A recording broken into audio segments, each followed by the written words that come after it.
So I watched the Fast and the Furious Tokyo Drift in high school when it came out in 2006, and I was never really into cars or racing at all, but my friends really were, so I just went with them so I could be cool. And back then, I just thought it was meh.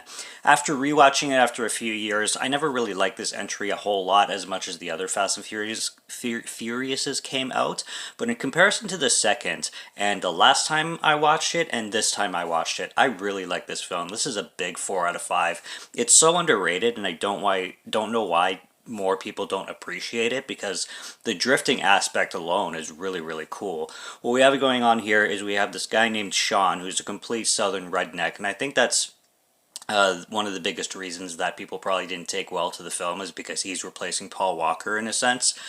And he's having trouble with street racing, always getting into trouble moving through cities, and basically he's on his last resort. It's either juvie or moved with his dad, where he lives in Tokyo, Japan.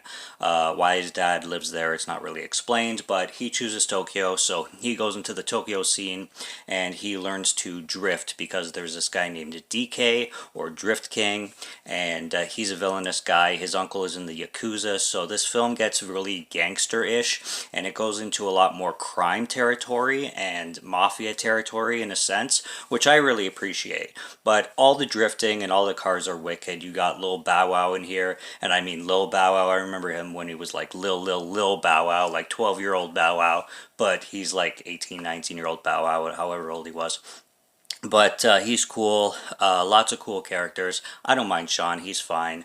You got Sonny Chiba in here, and I looked at him in the credits. This is the very first time that I noticed that Sonny Chiba was in this film. I'm like, he's got to be quite old in this one. Yeah, he plays Uncle Kamaba, if I'm pronouncing that correctly, probably butchering it, but the Street Fighter himself, Sonny Chiba, is in this film, so that just made it even better. I really like the dick measuring contest that opens up this film with the high school kids racing for the prize girl. And I love the drifting on the mountains. Neil is a cool character, the girl from Australia that befriends Sean in the movie.